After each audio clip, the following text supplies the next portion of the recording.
One.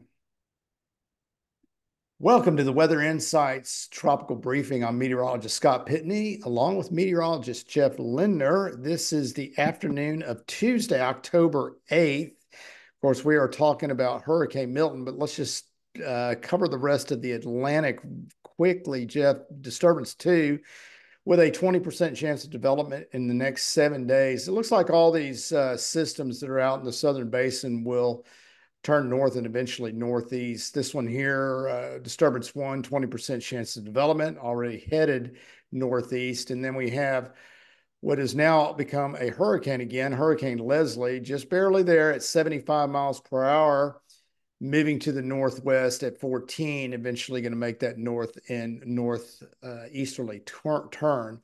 And then we have, once again, Category 5 Hurricane Milton, now with winds of 165 miles per hour. That central pressure down to 918. We saw that get to 897.8, if I remember the exact number, Jeff. But anyway, headed down again. If it'll get that low, not sure. But we see on the infrared satellite that eye is bigger than it was yesterday when it was only with 3.8, 3.9 miles across. That's when it was at its peak. And it's a little bit bigger than that. So not as concentrated. Those purple rings showing those cold cloud tops aren't circling the eye completely. It's also looks like it may be taking in a little bit of shear on the northwest side of it. But as we said yesterday, don't get caught up in the category, the wind. In fact, that this thing will likely, as it weakens, become bigger and expand more. It's just going to spread the threats more throughout the state of Florida. Either way, this is a monster storm. This is going to be a historic storm. Here's the path by 1 p.m. Wednesday, still a major hurricane. Then making landfall right now. This track showing landfall sometime early Thursday morning around 1 a.m. Of course, the squalls and tropical storm winds that we'll show in just a minute will be way out in front. And then notice 1 p.m. Thursday, it starts to leave the other side of Florida. So getting across Florida in just a short span of 12 hours there, and then heading out into the Atlantic. And of course, we have watches and warnings all over the state of Florida now, pretty much encompassing all of Florida except for the Panhandle. And we have those tropical storm watches now extending up into the Georgia coast as well as the South Carolina coastline. So, Jeff, as far as preparation, really the time's pretty much, this is it. Today is the last day, and tomorrow Floridians need to be ready for Milton's landfall. Yeah, interestingly enough, the forward motion has slowed down a little bit, so this has bought a little bit of time for Wednesday. So we were thinking landfall was going to be Wednesday afternoon, Wednesday evening. Now we're around midnight Thursday, or even after midnight on Thursday morning. So we've bought a little bit of time tomorrow morning for evacuations and stuff like that. We'll talk about evacuations here in a second.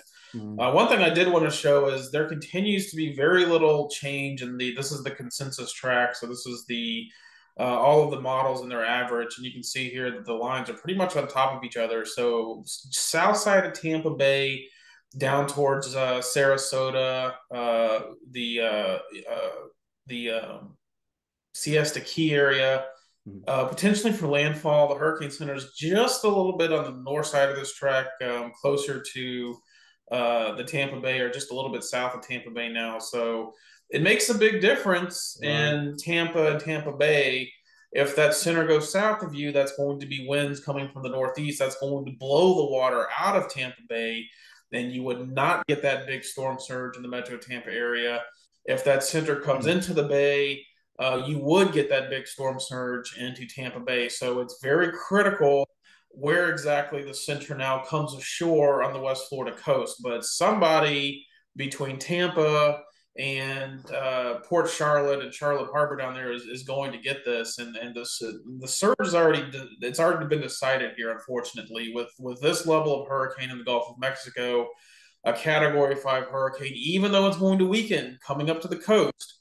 Very similar to Katrina, very similar to Rita, very similar to Opal back in 1995.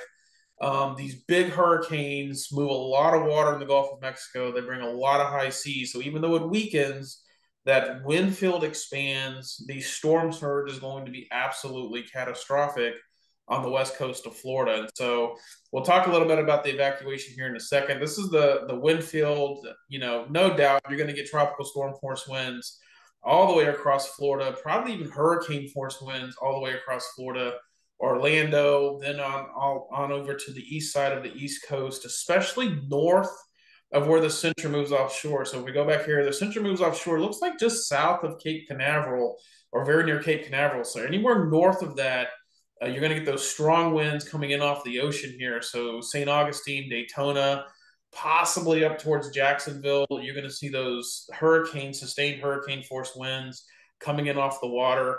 It'd be the opposite down south. You're having the winds blowing from the land to the ocean, so you'd have the friction, and you'd have lesser wind speeds further to the south. But this is going to create a swath of wind damage right across the state of Florida. And you can see the swath here, everything here in this kind of purple area, indicating wind speeds of greater than 110 miles an hour, Wow. and everything in this red area indicating winds of hurricane force up to 110. So this includes you in Orlando, Melbourne, again, the Cape Canaveral area right here, and a little bit further up the coast towards Daytona. But you can see here 100 plus 110 certainly possible in Tampa metro area. So even if that eye comes in just south, you'll be in that northern eye wall in the Tampa Bay area. So you might not get that big surge, but you're going to get 100 and 100 plus mile an hour winds. And the same thing down here on the south side of this, where the eye comes ashore, in toward these populated areas down here. So we can't fully right now, exactly know. Tomorrow is going to be the day we're going to be watching the radar very closely. Where exactly this mass surge is going to come in? Is it going to be the Tampa Bay Metro? Is it going to be a little bit further south here towards Siesta Key or Inglewood, or possibly even down here, Punta Gorda, Charlotte Harbor, Fort Myers? This area is not out of the woods, and the surge has actually been pushed up a little bit in this area, 8 to 12 feet now. Again, 10 to 15 feet here in this purple area. And we do anticipate as it exits off the east coast of Florida, that again, onshore wind here from the northeast, 3 to 5 feet of water level rise in the coast north of Cape Canaveral here. So there could be some coastal flooding up in this area, but the real damage is going to be here in the west central coast of Florida with the storm surge. And I wanted to take a minute to look at some of these areas.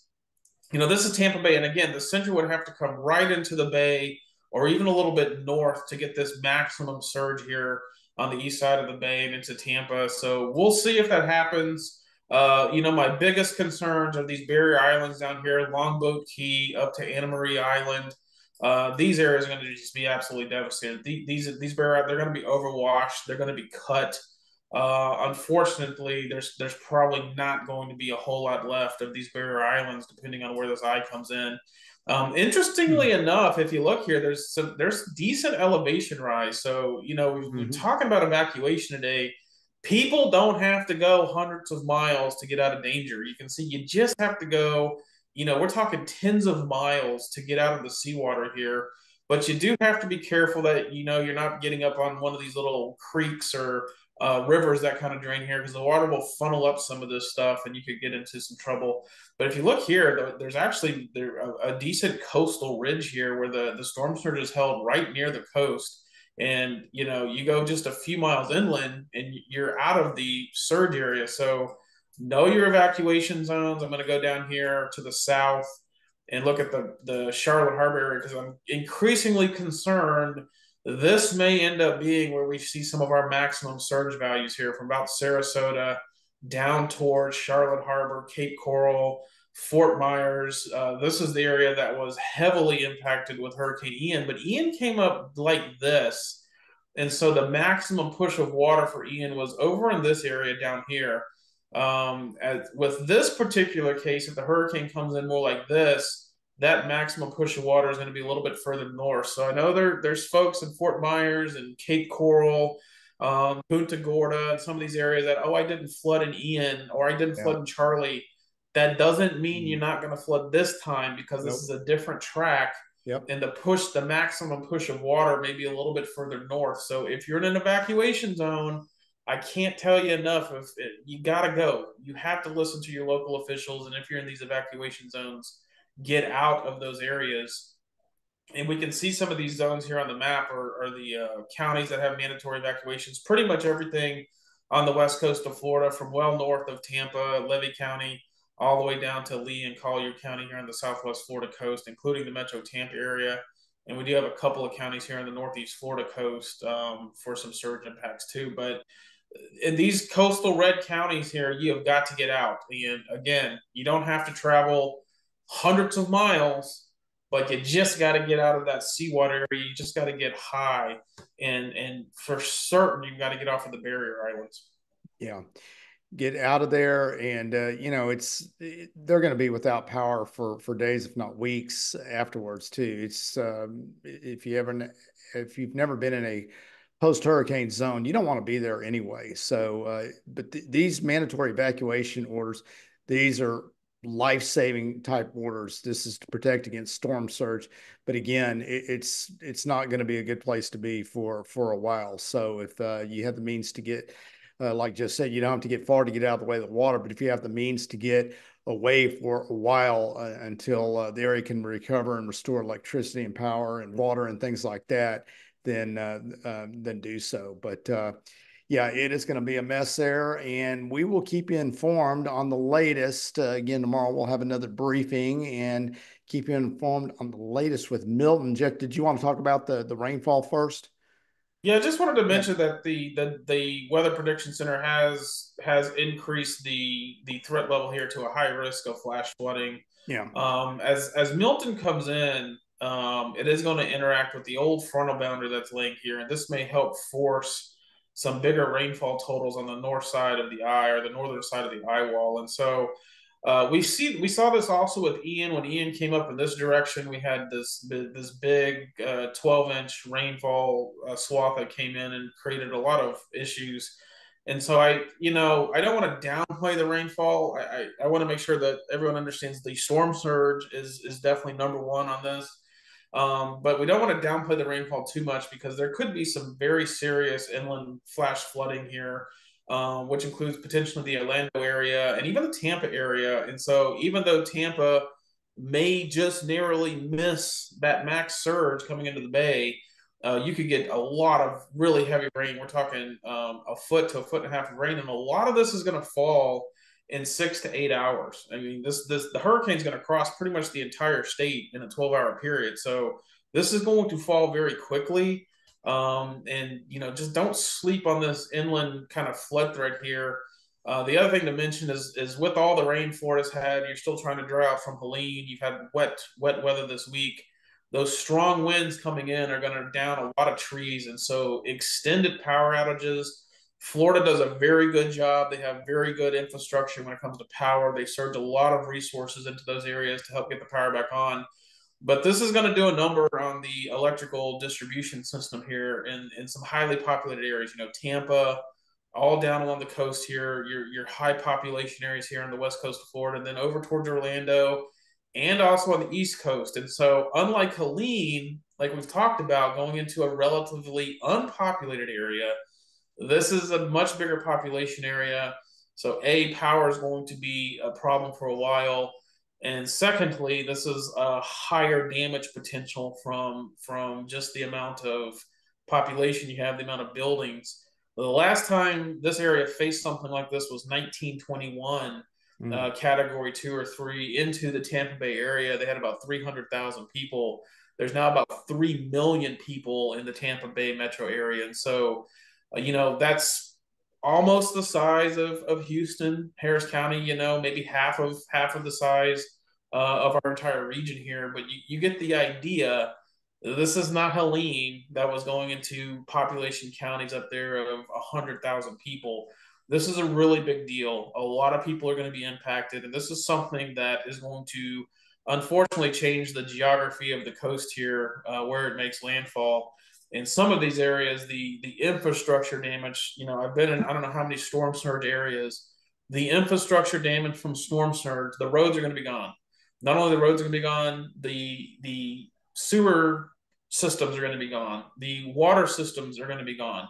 They just don't exist anymore. You know, not only are the plants damaged, but the pipes that carry the stuff to the places are going to be destroyed. That's what happens in these coastal areas.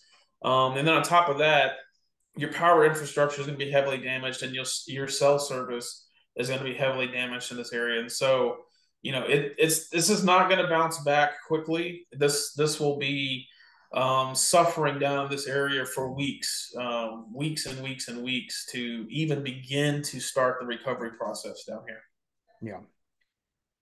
Tough time expected for those folks. So hopefully everybody will pull through and be safe and take those mandatory evacuation orders seriously. Again, keep it right here for the latest updates. We'll have another briefing tomorrow. If you're not already subscribed to the Weather Insights YouTube channel, do so and make sure you turn those notifications on. Also, if you prefer reading, make sure you check out our Weather Insights blog. Jeff, great stuff as always. Thank you very much, sir.